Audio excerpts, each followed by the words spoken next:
All right, welcome back to Pro Concepts, PCIA's podcast. We haven't done one in a little while, and for anyone new joining us, PCIA is an insurance agency working solely with architectural firms, engineering firms, CPA firms, law firms, and technology firms. Those are our clients here in the state of Michigan with offices all over the United States, all over the world, and we represent about 1,000 firms. So I have a extremely special guest with me here today, and that is my wife, Allison Cosgrove. Hi, Allison. Hello. Thank you for having me. Allison's never done a podcast before, so I don't even know that you've ever even listened to a podcast before, have you? I've listened to many of your podcasts. Oh, yes. Okay. So you've listened to mine. Have you listened to any other podcasts? Yeah, I've listened to podcasts. Okay. Yep, All right. for school. Oh, I didn't realize. Yes. All right. So see, after all these years, I'm still learning stuff. So yesterday was a big day for you. It was. What was yesterday? It was my birthday. It was your birthday. So we are officially the same age for 2 months. Yes. So we're both 46. So, and how long we've been married? It'll be 25 years in October. Hard to believe. Holy cow. So how'd we first meet? Let's talk about that first. So I'm going to give the group that's listening in on the podcast just some background on us, and then we'll go into, from a business perspective, how our personal lives and business lives have merged together and all of that good stuff. But first, tell us how did we meet? So we both went to Olivet College, and I was a sophomore. You were a junior. We were actually pledging. It was winter months, pledging to a Greek society, to a sorority and a fraternity. And it was the month of February, and we were both on skip out weekend. That's right. We were skip out weekend in Lansing. Yes, big time hotel in Lansing. And actually the funny story where we met was in Meijer, That's in right. the produce section. This is right. Or the frozen section. Allison will remember what we were each wearing because I've heard her talk about what were we wearing. You better tell me. I had a yellow polo sweatshirt on. I remember I worked very hard to pay for that sweatshirt myself. Yes. You had a blue Tommy Hilfiger sweatshirt on. So I thought you were pretty cute in the produce aisle or the frozen food section aisle, and she's trying to be clean. We were there to buy alcohol. She was with her sorority sisters. I was with my fraternity brothers. We were there to buy alcohol. Yes. So, but that is how we met at Meijer's grocery store. What's funny also about that is Olivet is a very small school. There's less than 1,000 students, and we had never met. Nope. And so that was our first chance meeting one another. And what's funny about that is, so it was skip out weekend. So all of the folks that were pledging the houses, we then basically it was a big party, right? So Alice and I talked for hours, and I just remember I was completely smitten with her immediately. And what was funny about that is I even thought to myself, I better be totally honest with her, because I had a girlfriend at the time back home. And so I was like, I've got a girlfriend, but just so we're clear, that's done, kind of a thing. Yes. Same. I was dating someone at Olivet as well. So it didn't work out for either of them. Well, you weren't as sure right from the beginning. Right. But from the very beginning, I was like, this is the girl. This is the girl for me. So, 25 years, being married now, and we were in October. We were engaged in. So you proposed in 1997. That's right. And we got married in October of 1998. You were a senior. I was. So I was. What were my parents thinking, allowing me to get married senior year of college? I don't know. But yeah, we got married in October, and then I graduated from college in May. Sure. And then we started our lives together. Yeah, absolutely. So, let's talk about the beginning of our relationship. So we're married. We lived actually with my parents for our first year of marriage. In the basement. In the basement, so that we could save money to buy a house. I didn't want to throw money away on rent. I wanted to save money to buy a house, and so we saved. They were gracious enough to let us live there. Yes, absolutely. So we buy our first house. And then I think all we ever did was watch HGTV, fix up our house, because our house was a mess that we bought that we could afford. And but I remember, so my wife is a school teacher. I don't know if I've even mentioned this. No. So Allison is an elementary school teacher. She teaches first grade, and she has taught this is her first year in first grade, second grade. She taught. So I taught when I first started teaching 23 years ago. I taught fourth grade for 3 years, and then we got pregnant with our first daughter. And after Kennedy was born, I looped up to fifth grade and I went part-time. So I taught every day, 5 days a week, just the afternoons. So I could be a part-time, teacher and a stay-at-home mom. And then I moved to kindergarten, and I taught kindergarten for 10 years.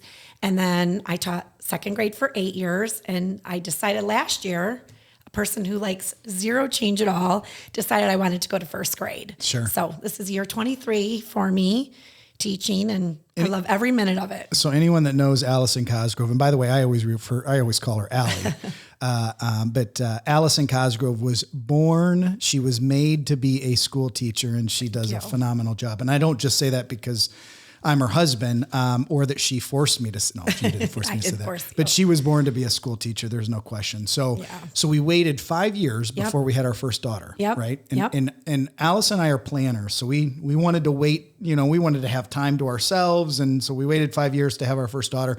Any of the young staff at my office, I always say, wait a few years after you get married, just to enjoy being married and all of that good stuff. Yeah. So. One of the funny stories I remember at our first house, I'll just share this. I'm out cutting the grass, right? Yes. and I think it's what's funny about it is, I don't know that in today's world you would do this. No. After 25 years of being married.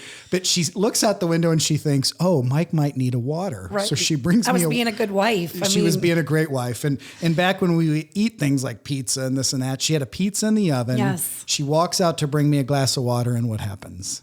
I locked the door. She locks the door. So we can't get in our house. Long story short, by the time we finally got in, the stove was almost on fire. I think we went to the next door neighbor, and he had a police officer or firefighter or something? So. He had to help break in our door, so we knew it was safety proof, and we would be okay. But I learned a lesson very quickly there, not to double check the door, I guess. Sure. Yeah. That was a lesson for both of us. I didn't know if you were going to be really mad at me or. So here's the first lesson for everybody out there. Have a hide-a-key. Yes. You know what I mean? Yes. I think after that we did. Yeah, we did. And now we've progressed. Yes. Now we have push buttons on our doors so that you have to put a code in order to get in. And so you can't get locked out. You just got to make sure you change the batteries. There's your second, that's your second gimme for the podcast. Yes. Make sure you have new batteries in those as well. So do you remember where we would go a lot on the weekends to work on our projects? Well, we would watch HGTV, get an idea, and go to Home Depot. And then what would we do at Home Depot? Well, this was back when Home Depots had like the hot dogs. Yes. Like, of course you're going to have lunch while you're there, even if it's like 9 a.m. You know? We'd go get paint and eat our hot dogs. I'm still mad they don't have hot dogs anymore. Still mad about that. So our oldest is 20. She'll be 20 in July. She'll be 20 in July. She's second year at Miami of Ohio. Yes. Doing amazing. Yes. Loving life. Been a huge life adjustment for us. Yes. So, tough. Yeah, for sure. So she's grown a lot, and it's amazing. It's amazing to see how you raise your children, and the kind of the life that they grow up in, and how they go off and just kind of find their own way, and that's what we're destined to do as their parents, is to help them pave the way.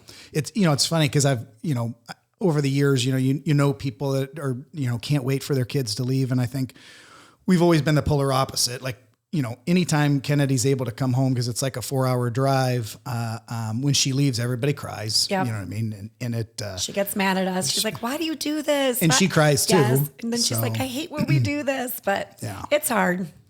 So Kennedy comes along, and then we have Sophia 6 years later. Yes. Quite a gap between the two of them. So Sophia is now in 8th grade. Yep. She'll be a freshman next year. She's 14. We have 3 dogs and a cat. Too many. It's like a farm. Yes. Our house is like a farm. Right. That's why I raced to get here today. I had to let the dogs out. So, all right. So let's talk business and family. Sure. What would you say my biggest challenge has been with running a business alongside our growing family? That's a hard question, because I feel like you make everything look so easy. in seamless and flawless, and you're very good at kind of juggling. Most men I don't think can multitask very well, but you somehow can do that. You have given me that credit before. Yes, I will definitely give you that credit. You're very good at that. A big challenge maybe would be, I don't know, sometimes leaving work at the office. I think sometimes we both, and I've just learned recently in the last probably year or so, I try to leave some of what I'm doing at school because I know it will be there tomorrow. Sure. But I think it's ingrained in both of us that we love what we do. And so you bring it home and it's just a part of us. But I would say maybe that's probably your biggest challenge is I feel like it's PCIA is very much who you are. Sure. And you're always thinking about it. Exactly. Well, and I don't just say this, I love everything about PCIA. Yes. Like I love my crew that I get to work with. I love the clients. And it's funny because as you get to a certain point in life from an age standpoint, you just go, I only want to work with people I like. Right. I mean, really? I know. Allison has heard me say this a lot. Like, I don't want any trouble. I just want everyone to get along. I want to work hard. I want to play hard. I want, I want it to be a great, I just feel like life is too short and we should be happy. Yeah. You do have a great staff. Yeah. And I mean, from our newest member to our member that's been there the longest. I mean, just a great group of people. But yes, I think that's a hard one for me. I think my biggest challenge has always been time management. I feel like I do good at it. I even teach courses on time management, so I better be halfway decent at it. But I've always said from anyone new, say we're interviewing for a new position within the agency or something.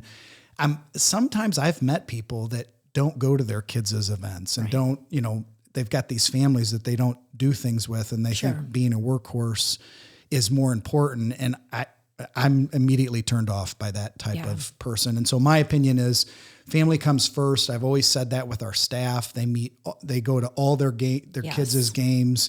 If I have to leave at 3, well, that means maybe I needed to walk in at 6:30 or 7 in the morning to get things done. Right. So I would say that would probably be my biggest challenge that I've always had to work at. I think you're a great dad and you do very well at making sure that you're at the girls' events and we divide and conquer sometimes. Yes.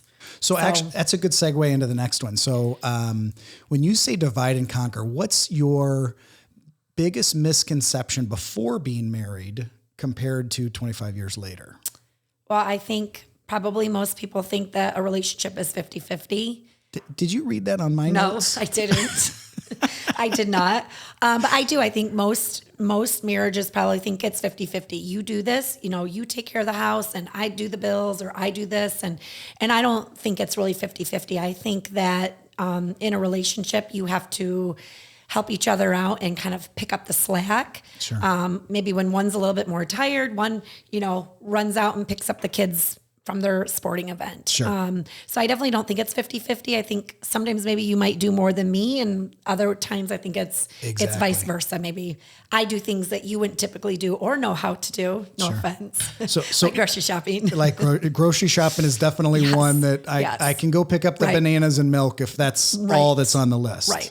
If there's more, that might be. But I think it's important to not have that misconception or to not go into a marriage or a relationship thinking that, because then I think that you harbor, bad feelings and you feel resentful of each other. So here's what I think from an entrepreneurship or a running of a business.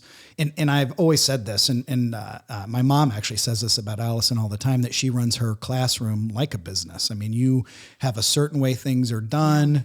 The kids absolutely love it. It's just you run it like a business. And so I always say, you better be prepared to get up early. You know what I mean? If you think rolling in on time is going to get you where you want to go from an entrepreneurship or a business standpoint, it's not. For sure.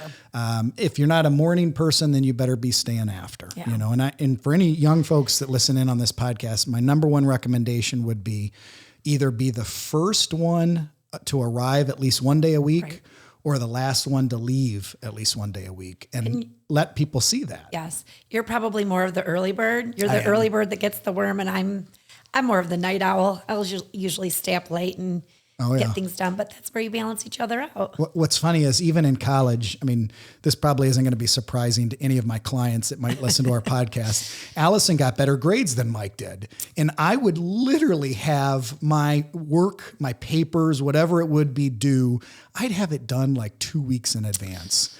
Allison would stay up until 3 and 4 a.m., get the paper done, roll in, and then be like the subject matter of the class the next day on what an amazing paper that she wrote. And my best work's done under pressure. I don't recommend that, but I think both our girls have inherited that trait. They have inherited that from mom. Yes. Sorry. Exactly. The only time I think they want to get up early is if it's vacation. Oh, yes, for sure. So here's my other tip too that I wrote down in regards to this, and that would be turn off Netflix.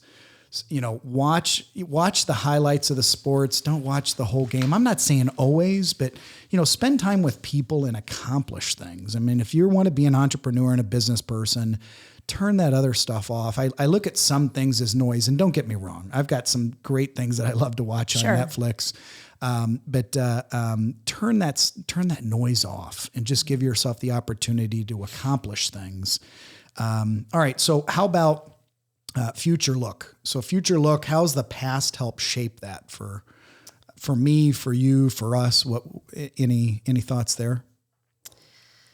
Well, I feel like we both are going to continue doing what we love with you, with work, with PCIA, and me teaching. I feel like it's just ingrained in me. And you've always said to me, when are you gonna leave the classroom? Like, stay at home. And I've always said Allison should start her own, teacher to teacher. And what's it called? What, teachers pay teachers? Teachers pay teachers. Yeah. And I just think, you know, obviously I didn't go into teaching for the money. I did it because I love kids. And if you want to feel validated, you walk into that room with 6 and 7 year olds. And yesterday on my birthday, they did make me feel like the birthday queen. So, I mean, it's just your passion. And so, I mean, I look ahead to the future, and I think, you know, when I'm done teaching and I decide to roll up the mat, I'd love to write a children's book. We've talked about that, you and I. I would love to see you write a children's book. And I mean, I have stories upon stories, but I think it would be fun to create like a children's book series and kind of put that into classrooms with teachers that love to read as much as I do. And so I kind of look at that, or I do love creating items for the classroom on the computer. So still sharing my knowledge with other teachers. Sure. In maybe that kind of role. So right. Think you'll ever retire? Yes. Think I'll ever retire? No.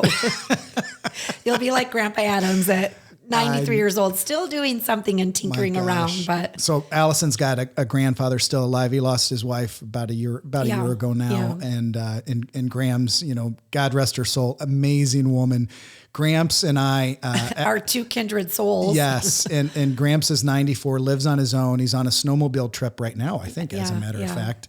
And just an amazing guy. I mean, calls me on the phone and, you know, has a project. He calls you more than me. He calls me, which is okay. Right. I really, really dig that guy. He's an amazing guy. And so that's, he's a nice person to get to chat with in that. So how about favorite book? Allison is a huge reader. Gosh. More from a personal. I read everything. I actually told my kids in my classroom that today that I was excited to go on vacation next week to pack away a couple of books. But I think one of the best education books that I read was called Miseducated by Brandon Fleming. We actually, at Howell Public Schools, we got to see him come and speak at our kickoff in the fall. And so I read his book, and he was just incredible. Just his life story, where he came from, kind of, you know, from poverty and drugs and to shaping education and being a part of the education world today. So I love education books, but I'm always going to read a good historical fiction book or a rom-com or whatever. But I love Kristen Hanna. I love The Nightingale. Sure. It's probably one of my most favorite books. Awesome. Who was the gentleman that you mentioned? Brandon Fleming. We'll make sure that we do a hashtag him or whatever on the podcast for sure. So that's awesome. That's a great book. And he also, you can even listen to it on Audible. I actually had started listening to that on my way to school, back and forth. Sure. From school to home, and he tells the story. So it's in his voice telling it. So it's very cool to listen to that. Awesome. So I just finished one today. I did this one on Audible. So I listen to Audible like, oh, I'm getting ready. I might be shaving, whatever I might be doing. But it's The 6 Habits of Growth by Brendan Burchard. Okay. I just finished it today, and then I actually restarted it because I want to listen to it one more time. But that is a fantastic book on Audible. Brendan Burchard, he actually reads it. I think he does a fantastic job. But I recommended that to our staff at the office too. I said, this is a good book for anybody to be reading. So from a real estate investment standpoint, we did the office building 13 years ago with my mom. Yeah. So the 3 of us went in and did that space. And since she's gotten out of the real estate business, and so we've bought her out of that, but we've been in rental homes and short-term rentals. And so we've done a few different things. What do you think about that? I don't think you ever sleep. There's always a project. I think it's great. I think it's like a great creative outlet for you. And I love to go in and do it. It's kind of fun sometimes to take the kids in there, our nephews and our niece, and do like some of the demo work with the family. Sure. I think it's great. I think it gives you, I think in your next life, that's probably what you would do, or you would have been an architect or something. Sure. So I think it's very fun. I think it's fun that you love to do it, and awesome. We'll see what happens next. Yeah, I know. So, all the projects are done. So what next? is next? I always laugh and say I'm glad that I'm not your project, that I've been around this long, because there's always something new. We're always doing something new at our house or sure. The rental properties. So it's great. Awesome. What's your favorite thing about having rental properties? I loved it. What I love about that is, insurance is an intangible, right? Like I love everything about our clients and getting to work with them and seeing their projects, like on the design firm side.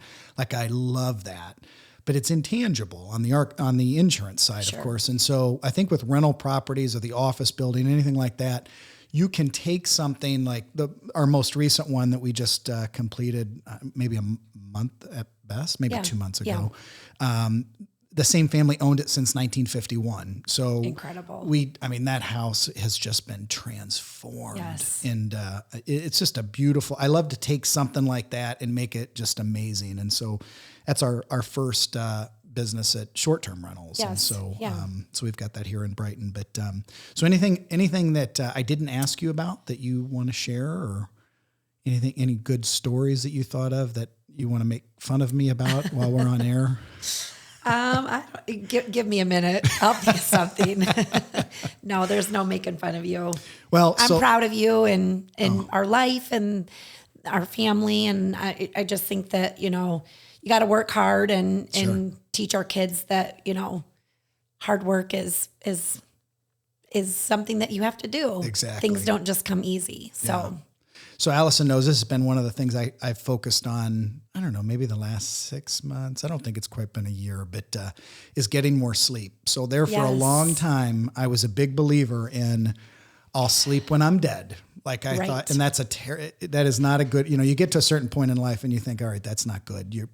Rest allows our bodies to recover. And so I do go to bed fairly early. Yes, you do.